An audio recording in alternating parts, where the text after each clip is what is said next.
প্রথম কাজ হচ্ছে নিয়াত করতে হবে যে এই রমাজানটাতে আমি আমার সমস্ত গুনাহ মাফ করানোর চেষ্টা করব। কারণ নবী সাল্লাল্লাহু আলাইহি ওয়াসাল্লাম বলেছেন, সেই ব্যক্তির জন্য ধ্বংস যে ব্যক্তি রমজান মাসকে পেয়েছে কিন্তু তার গুনাহ মাফ করাতে পারেনি। কে জানে এটা আমাদের শেষ রমাদান হতে পারে? আল্লাহ না করুক। আমরা দোয়া করি আল্লাহ পাক আমাদেরকে বেশি বেশি রমাদান দান করুন, বেশি বেশি লাইলাতুল কদর দান করুন। প্রথম শুরু হচ্ছে আপনি মাসের বাজার আগে করে ফেলবেন। আমি একটু প্র্যাকটিক্যাল কথা বলবো আর কি। আপনি রমাদান মাসের বাজার এই শাবান মাসে করে ফেলার চেষ্টা করেন, পারলে ঈদের শপিংটাও করে ফেলার চেষ্টা করেন। রমজান মাসে বেশি বাইরে যাবেন এবং টাকা পয়সা নিয়ে গিয়ে স্ত্রী সন্তানের হাতে দিয়ে দিবেন না, যাও বাইরে গিয়ে মার্কেটিং করে আসো। এই ভুলটা করতে যান, নিজে পরিবেশ নষ্ট করবে, রোজার যে আধ্যাত্মিকত্ব নষ্ট হবে, আরো হাজারটা যুবকের চোখের জেনা করা প্রয়োজন নাই। আপনি পরিবারের কর্তা, লিস্ট করে ফেলেন, আপনাকে আল্লাহ পাক যতটুকু সামর্থ্য দিয়েছেন মূল জিনিসগুলো কিনে রেখে দেন, আর বাকি টুকটাক বাজার আপনি করবেন। আর যখন বাজারে যাবেন একটা দোয়া পড়বেন, আপনি 10 লক্ষ নেকি পাবেন ইনশাআল্লাহ। কত লক্ষ? 10 লক্ষ। দোয়াটা শিখাচ্ছি। দোয়াটা হচ্ছে লা ইলাহা ইল্লাল্লাহ ওয়াহদাহু লা শারীকা লাহ লাহুল মুলক ওয়া লাহুল হামদ ইউহয়ী ওয়া ইউমীত ওয়া হুয়া হাইয়ুন লা ইয়ামুত বিয়াদিহিল খায়রু কুল্লুহু ওয়া হুয়া আলা কুল্লি শাইইন কাদির। একবার পড়লে 10 লক্ষ নেকি পাবেন বাজারে গিয়ে। কেন পাবেন? কারণ বাজার সবচেয়ে নিকৃষ্ট জায়গা, যেখানে গেলে মানুষ আল্লাহকে স্মরণ করে না। সেখানে গিয়ে আপনি আল্লাহকে স্মরণ করেছেন, এই জন্য আল্লাহ পাক ডেকে দিবেন ইনশাআল্লাহ। আসেন, এটা করার পর ঈদের যে শপিংটার কথা বলছি, এটা এই কারণে বলছি, লাস্টের দশকে আমরা ঈদের শপিংয়ে বেশি ব্যস্ত থাকি, এতে করে লাইলাতুল কদরটা আমরা হারিয়ে ফেলি। লাস্টের দশক আমরা হয় ইতিকাফ করব, না হলে বাসায় নামাজ পড়বো, পরিবার বর্গকে নিয়ে রাত জাগবো। পারা যাবে ইনশাআল্লাহ? তারাবির নামাজ তো করবোই ইনশাআল্লাহ জামাতে। এবং আপনি 20 পড়েন আর 8 পড়েন, আপনি নামাজের কোয়ালিটিটাকে ভালো করার চেষ্টা করেন, নামাজের কোয়ালিটিটাকে বেস্ট করেন। ধীরে ধীরে তেলাওয়াত করেন, ধীরে ধীরে রুকু সেজদা করেন, নামাজটাকে এনজয় করেন, সময় নিয়ে, টাইম নিয়ে, 2 ঘন্টা সময় লাগুক, 3 ঘন্টা সময় লাগুক, এনজয় করে নামাজ পড়েন। আল্লাহ পাক তৌফিক দান করুন। এরপর শেষ রাতে আবার ওঠেন, পরিবার বর্গকে নিয়ে নামাজে দাঁড়ান, একসাথে জামাত করে নামাজ পড়েন, পরিবারে নফল নামাজ পড়েন, বাসায় বরকত হবে ইনশাআল্লাহ। রাত জাগেন, বেশি বেশি দোয়া করেন, একটু তেলাওয়াত করেন, জিকির করেন, তাসবিহ তাহলিল করেন, রাতটা কাটিয়ে দেন। শেষের দশকে মার্কেটে ঈদের শপিং করতে যায় না। ঈদের খুশি আছে, ঈদের আনন্দ আছে, ঈদে ভালো পোশাক পরবো, সব ঠিক আছে। এই খুশি কাদের জন্য? قد أفلح من تزكى وذكر اسم ربه فصلى। কার জন্য ঈদের খুশি? যে ব্যক্তি রমজান মাসে আত্মশুদ্ধি অর্জন করতে পেরেছে, রোজা রেখেছে, যাকাত দিয়েছে, নামাজ পড়েছে, লাইলাতুল কদরে রাত জেগেছে, তারাবি পড়েছে, ইত্যাদি ইত্যাদি। এই ব্যক্তি আত্মশুদ্ধি অর্জন করেছে, এই ব্যক্তির জন্য ঈদের খুশি। যে রমজান মাসে সিনেমা দেখেছে, সিনেমার শুটিং করেছে, পর্নোগ্রাফি দেখেছে, সুদ খেয়েছে, শিরক করেছে, বেদাত করেছে, হারাম খেয়েছে, এর জন্য ঈদের খুশি। মানুষকে ঠকিয়েছে, ব্যবসায় মাল কম দিয়েছে, পণ্য মজুত করেছে, ইচ্ছা করে দ্রব্যের দাম বাড়িয়েছে, সরকারকে বিব্রত করেছে, জনগণকে দুর্ভিক্ষের দিকে ঠেলে দিয়েছে, এদের জন্য ঈদের খুশি? কখনো না। ঈদের খুশি তাদের জন্য যারা আত্মশুদ্ধি অর্জন করতে পেরেছে। আল্লাহ পাক বোঝার তৌফিক দান করুন, আমিন। এটা প্রথম টিপস দিলাম আপনাকে। এবার আসেন, আপনি রমাদানে প্ল্যান করবেন যে আপনার জীবনে বড় বড় পাপগুলো কি কি হয়েছে। এই পাপগুলো যদি মানুষের সাথে জড়িত হয়ে থাকে, আপনি মানুষের সাথে গিয়ে গিয়ে ক্ষমা নিয়ে নেবেন। কারো টাকা নিয়েছেন, দেন নাই, দিয়ে দিবেন। কারো সম্পত্তি পায়, দেন নাই, দিয়ে দিবেন। কারো হকটা নষ্ট করেছেন, গালি দিয়েছেন, গীবত করেছেন বা তহমত দিয়েছেন, অপমান করে ইত্যাদি, ক্ষমা চেয়ে নেবেন। রমাদান মাসে মানুষের হকটা দিয়ে দেন। আল্লাহর কাছে জড়িত যে পাপগুলো আছে, এটার জন্য ইস্তেগফার যথেষ্ট। খালি যদি বলেন আস্তাগফিরুল্লাহাল্লাযী লা ইলাহা ইল্লা হুয়াল হাইয়ুল কাইয়্যুম ওয়া আতুবু ইলাইহি, 1 সেকেন্ডের মধ্যে আল্লাহ পাক আপনার সমস্ত পাপকে নেকি দিয়ে পরিবর্তন করে দিবেন সব। এবার প্র্যাকটিক্যালি যাবেন, সেহরি করবেন। সাহরির মধ্যে বারাকা আছে। সাহরি না করে রোজা রাখাটা উচিত না। সাহরির মধ্যে বারাকা আছে। একটা খেজুর হোক, 1 গ্লাস পানি হোক, আপনি সাহরি করবেন, এর মধ্যে বারাকা আছে। এবং সাহরির সময় এমনভাবে খাবেন না যে এটা আপনার জীবনের শেষ খাওয়া। কথা বুঝতে পারছেন? এত বেশি আইটেম করতে যায় না, এত বেশি ভোগবিলাসী হয়ে গেলে রোজার আধ্যাত্মিকত্ব থাকবে না। সেহরিতে অল্প খান, যদি খেতে হয় পেটের 3 ভাগের 1 ভাগ খান, 1 ভাগ ফাঁকা রাখেন, 1 ভাগ আপনি পানি দিয়ে পূর্ণ করেন। এখনকার কিছু তথাকথিত আশেখা রসুলের মতো হতে যায় না, যাদের ভুঁড়ির জ্বালায় চেয়ারে বসতে পারে না, এই কাজ করতে যায় না। এটা মুসলিমদের শোভা পায় না। আমরা পরিশ্রমী জাতি, কর্মঠ জাতি, আমাদের এইসব শোভা পায় না। এটাও শেষ জামানা হাদিসে আছে। কি নাই আসলে, শেষ জামানে এক শ্রেণীর মানুষ বের হবে, যারা হবে সাকিল, একদম বুড়িওয়ালা, ঠেস দিয়ে বসে থাকবে আরাম করে, এবং বলবে যে কোরআনে যা আছে আমি তাই মানি, হাদিসটা আমি মানি না, ইত্যাদি। আসেন, সাহরির পরে রোজা রেখেছেন, 5 ওয়াক্ত নামাজ জামাতে পড়ার চেষ্টা করেন। খুব সিম্পল জিনিস, খুব বেশি কিছু দরকার নেই আমাদের।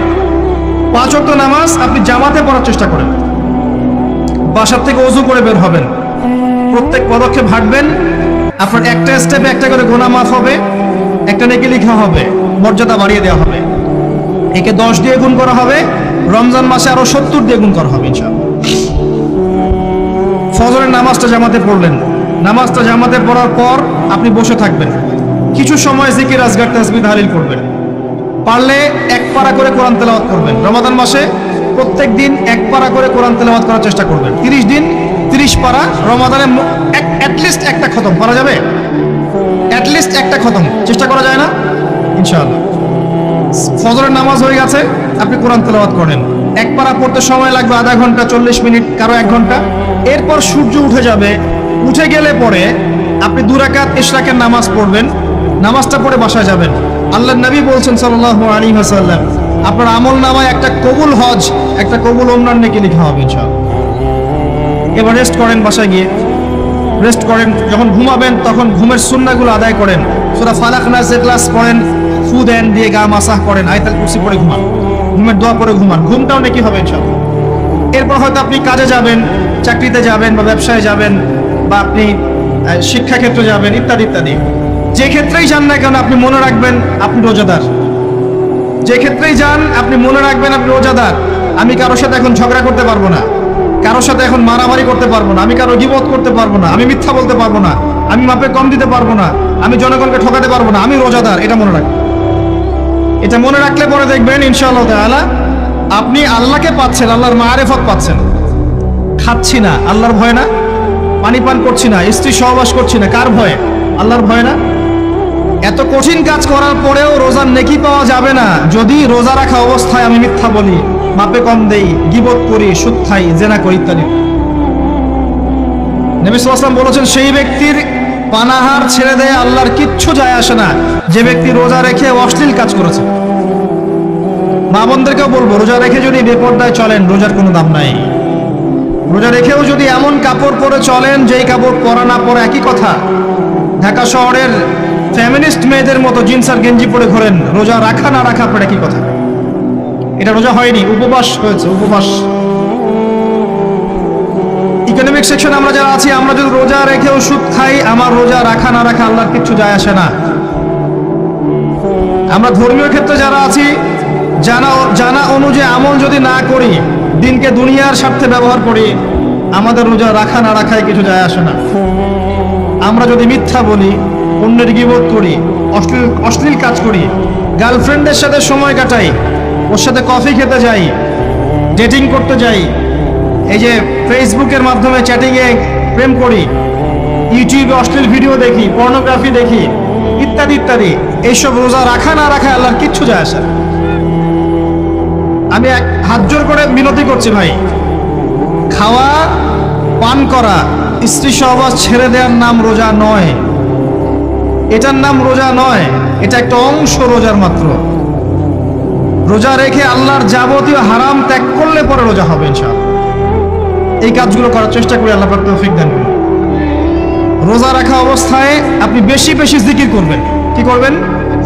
সুবহানাল্লাহ পড়বেন, আলহামদুলিল্লাহ পড়বেন, আল্লাহু আকবার পড়বেন, লা ইলাহা ইল্লাল্লাহ পড়বেন, লা হাওলা ওয়ালা কুওয়াতা ইল্লা বিল্লাহ পড়বেন, হাসবি আল্লাহ ওয়া নি'মাল ওয়াকিল, সুবহানাল্লাহি ওয়া বিহামদিহি, সুবহানাল্লাহিল আযীম, সুবহানাল্লাহিল আযীম ওয়া বিহামদিহি, আস্তাগফিরুল্লাহ ওয়া আতুবু ইলাইহি, আস্তাগফিরুল্লাহ ওয়া আতুবু ইলাইহি পড়বেন লা ইলাহা ইল্লাল্লাহ ওয়াহদাহু লা শারীকা লাহু লাহুল মুলকু ওয়া লাহুল হামদু ওয়া হুয়া আলা কুল্লি শাইইন কাদির। পারা যাবে না ইনশাআল্লাহ? বেশি বেশি পড়বেন। আরেকটা কাজ করবেন, প্রতিটা কাজ নবী সাল্লাল্লাহু আলাইহি ওয়াসাল্লামের সুন্নাহ মাফিক করার চেষ্টা করুন। সুন্নাহ মাফিক, খাচ্ছেন তার সুন্নাহ মাফিক, টয়লেট করছেন তার সুন্নাহ মাফিক, ঘুমাচ্ছেন তার সুন্নাহ মাফিক। সুন্নাহর বইগুলো আছে না বাজারে, কিনে নেবেন। কিনে নিয়ে দেখবেন প্রতিটা কাজ কিভাবে করলে সুন্নাহ হবে। এই কাজগুলো করতে গিয়ে আপনাকে গভর্নমেন্ট বাধা দিবে, বিশ্বের পরাশক্তিরা বাধা দিবে, আপনাকে কি কেউ পিটাবে এগুলো করলে, জেল খাটাবে? এগুলো আমাদের ব্যক্তি স্বার্থের ব্যাপার, ইচ্ছা করলেই করা যায়। এই ইচ্ছাটা আল্লাহ পাক আমাদের অন্তরে জাগ্রত করুন, আমিন। একটা কাজের কথা বলবো, নর্মালি আমরা ফরজগুলোতে বেশি ফোকাস করি, ফরজ ওয়াজিবে। রমজান মাসে সুন্নত মুস্তাহাবে ফোকাস করতে হবে। রমাদানে একটা নফল আপনাকে ফরজের নেকি দিয়ে দিবে ইনশাআল্লাহ। রমাদান একটা সুন্নাহ আপনাকে ফরজের নেকি দিবে ইনশাআল্লাহ। রমজান মাসে শুধু ফরজ নয়, একটু সুন্নাহ সালাতগুলো, নফল সালাতগুলো একটু বেশি বেশি পড়ার চেষ্টা করি। আল্লাহ পাক তৌফিক দেন। স্পেশালি একটা কাজ করার চেষ্টা করতে পারি, ওযু যখন ভেঙে যায়, টয়লেট করলেন ওযু ভেঙে গেল, সাথে সাথে হালকা করে ওযু করে ফেলার চেষ্টা করেন। সবসময় পবিত্র থাকার চেষ্টা করেন। বেলাল আল হাবাশী নাম শুনেছেন? রাদিয়াল্লাহু আনহু। নবী সাল্লাল্লাহু আলাইহি ওয়াসাল্লাম বলছেন, আমি যখনই জান্নাতে গিয়েছি বেলাল তোমার পায়ের শব্দ শুনেছি। সুবহানাল্লাহ। যেই বেলালকে উত্তপ্ত মরুভূমিতে শুইয়ে নির্যাতন করা হচ্ছে, সেই বেলাল বলছেন আহাদুন আহাদ। সেই বেলাল রাদিয়াল্লাহু আনহুর নামে শানে সূরা নাজিল হচ্ছে কুল হুয়াল্লাহু আহাদ। ওই বেলাল রাদিয়াল্লাহু আনহুকে নবী সাল্লাল্লাহু আলাইহি ওয়াসাল্লাম বলছেন, যখনই জান্নাতে যাই তোমার পায়ের আওয়াজ শুনি, তুমি কি এমন আমল করো যার কারণে এই মর্যাদা তোমার? বেলাল রাদিয়াল্লাহু আনহু বলছেন, আমি তো স্পেশাল তেমন কোনো আমল করি না, আপনারা যা করেন আমিও তাই করি। তবে আমার যখনই ওযু ভেঙে যায় আমি ওযু করি, আর আমি ওই ওযু দিয়ে 2 রাকাত নামাজ পড়ি। এটাকে তাহিয়াতুল ওযুর নামাজ বলে। রমজান মাসে করার চেষ্টা করি, আল্লাহ পাক তৌফিক দান করুন। আমরা অনেকে মসজিদে যাই, ধাপ করে বসে পড়ি, করি না এই কাজটা?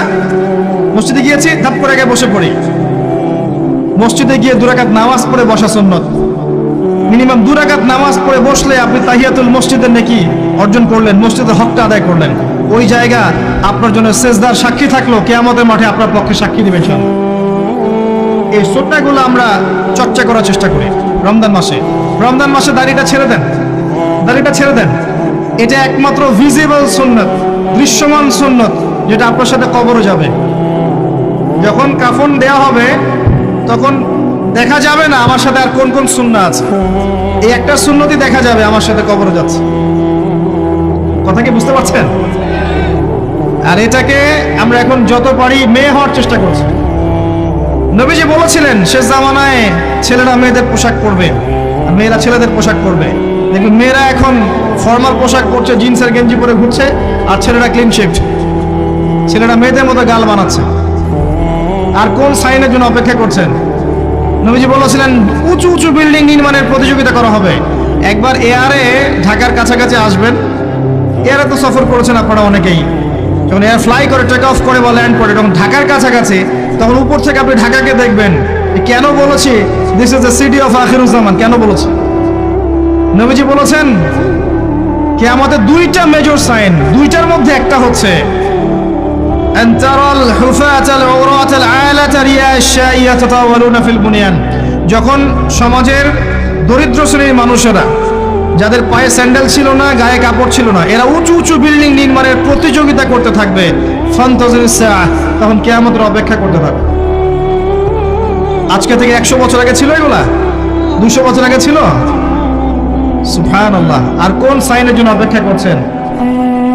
তিনি বলেছেন শেষ জামানায় women will dressed but still they will be naked. মহিলারা কাপড় পরবে, তারপরেও তারা নগ্ন থাকবে। আপনি ঢাকার শপিং মলে যান, আপনি দেখেন। আর কোন সাইনের জন্য অপেক্ষা করছেন? শুধু ঢাকা কেন, গ্রামগঞ্জে ছড়িয়ে পড়েছে এগুলো। এখন গ্রামেও ছড়িয়ে পড়েছে, গ্রামে আরো বেশি দেখা গেছে। মাশাআল্লাহ, গ্রামে গিয়ে আমরা হতভাগ। সুবহানাল্লাহ, গ্রামের মেয়েগুলা, গ্রামের মেয়ে ঢাকা শহরের মেয়েকে পার করে ফেলেছে। বাদ দেন, ওদিকে না যাই, ডিফারেন্ট টপিক।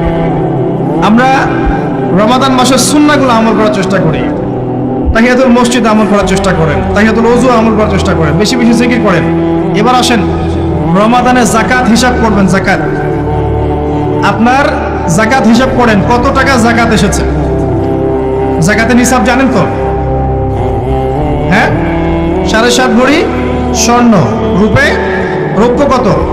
52.5 তোলা। আপনার এই চাষাবাদের ওসর আসে, ব্যবসায়িক পণ্য থাকলে, সঞ্চিত সম্পদ থাকলে সবকিছু হিসাব করে মুফতি সাহেব আছেন, কওমি মাদ্রাসার আলেমদের কাছে যাবেন, যাকাতের ক্যালকুলেশন করে নেবেন যে আমার এত টাকা যাকাত এসেছে। এভাবে যাকাতটা রমজান মাসে দিয়ে দেওয়ার চেষ্টা করুন। যাকাত যদি আমরা না দেই, একটা শাস্তি শুনে রাখেন, আল্লাহ পাক এই সম্পদগুলোকে একত্রিত করে গলাবেন, গলিয়ে কপালে, গালে আর এই যে পিঠে লেপটে দিবেন, বলেন নাউজুবিল্লাহ। এবং এটা একটা সাপের আকৃতি ধারণ করবে, সাপ গলায় পেঁচানো থাকবে, কপালে দংশন করতে থাকবে, বলবে আমি তোমার মাল 7 ভাগ কর, আমি তোমার মাল 7 ভাগ কর। কবর এটা হবে, আমরা চোখে না দেখলেও এটা সত্য। নবীজি দেখে এসেছে মেরাজের রাতে এগুলা। এরপরে যাকাতের একটা সুবিধা আছে, এটা আমরা বুঝাতে পারি না। যাকাত ইসলামিক ইকোনমিক্সের বেইস। যাকাত ধনীর সম্পদে গরিবের হক। যে গরিবের কাছে টাকা পয়সা নাই, আপনার টাকা ওর হাতে চলে যাবে, ও খেয়ে পরে বাঁচতে পারবে, এটাই যাকাত। বুঝতে পারছি?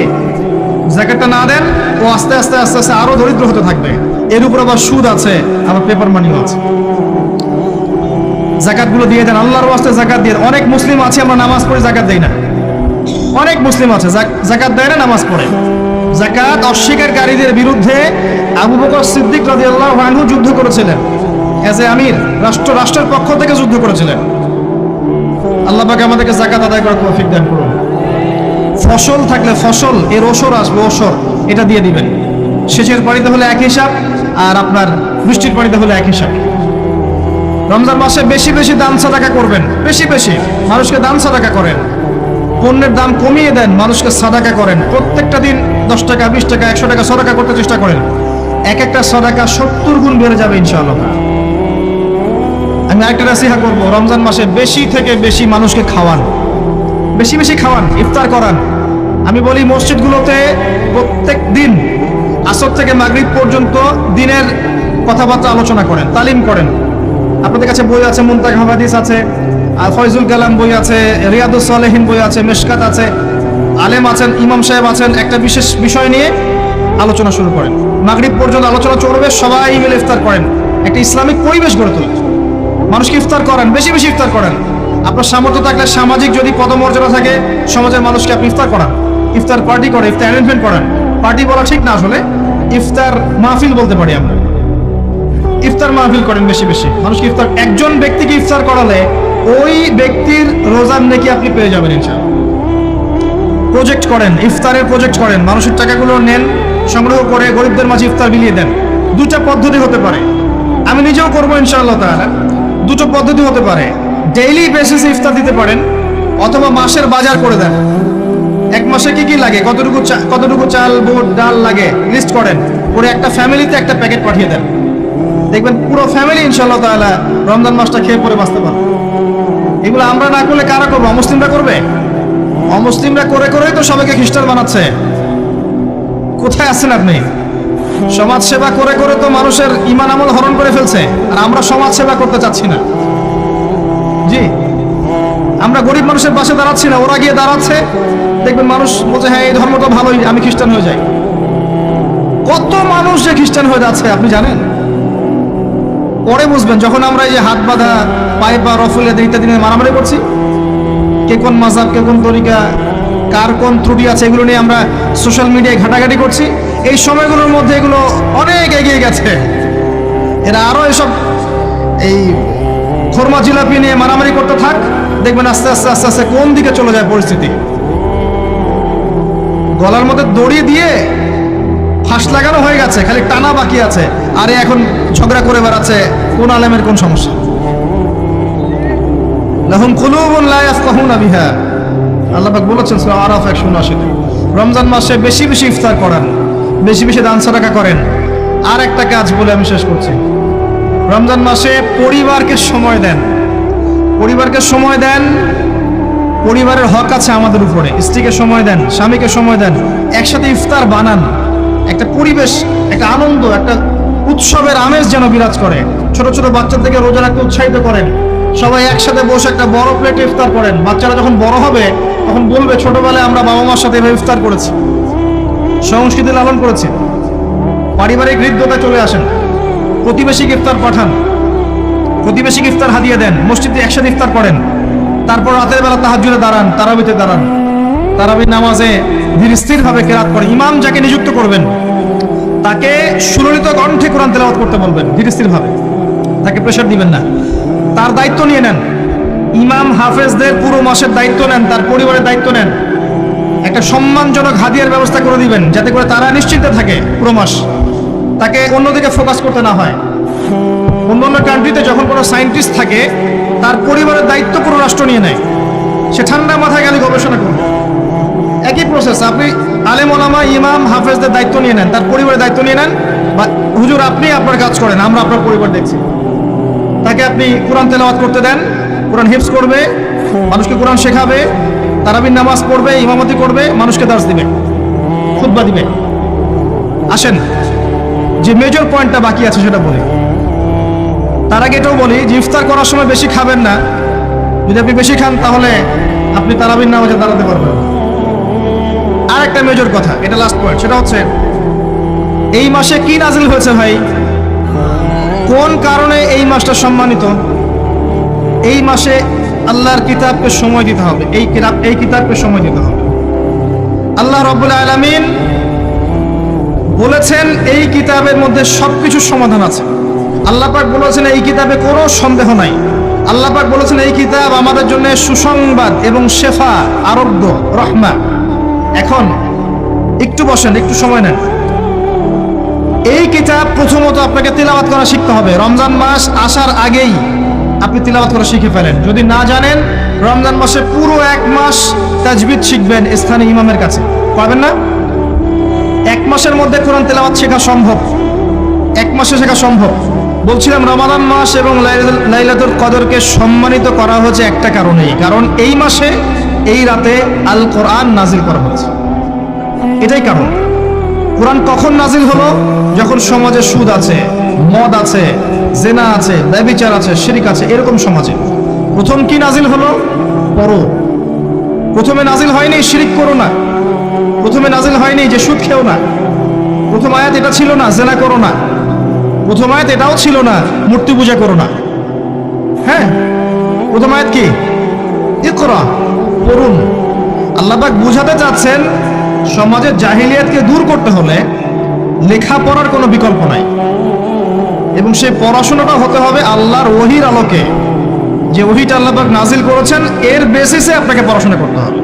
এই জ্ঞানটা দিয়ে আপনি সমাজ সংস্কার করতে পারবেন ইনশাআল্লাহ তাআলা। এর সাথে উপকারী জ্ঞানগুলো কি নিব না? অবশ্যই নিব। ওহীর জ্ঞানের সাথে, কোরআন সুন্নাহর জ্ঞানের সাথে আমি ইতিহাসের জ্ঞান নিব, আমি পলিটিক্যাল সায়েন্সের জ্ঞান নিব, আমি দর্শনের জ্ঞান নিব, জিওপলিটিক্সের জ্ঞান নিব, প্রয়োজন আমি সায়েন্সের জ্ঞান নিব, আমি কমার্সের জ্ঞান নিব, আর্টসের জ্ঞান নিব, মেডিকেল সায়েন্স পড়বো, ইঞ্জিনিয়ারিং পড়বো, সবই পড়বো। কিন্তু বেসিকটা কি হবে? কোরআন, সুন্নাহ, ইসলাম। এরপর আপনি ডাক্তার হন, ইঞ্জিনিয়ার হন, পলিটিশিয়ান হন, সামাজিক নেতা হন, প্রশাসনের ক্যাডার হন, আপনার জন্য মোবারকবাদ। আপনি যেখানেই যাবেন সেখানেই বরকত ছড়াবেন ইনশাআল্লাহ। যে পলিটিশিয়ানের ভিতরে তাকওয়া আছে তার দ্বারা দুর্নীতি সম্ভব না। যে প্রশাসনের কর্মকর্তার ভিতরে তাকওয়া আছে সে ঘুষ নিতে পারবে না, দুর্নীতি করতে পারবে না। যে আলেমের ভিতরে তাকওয়া আছে সে দিনকে দুনিয়ার বিনিময়ে বিক্রি করবে না।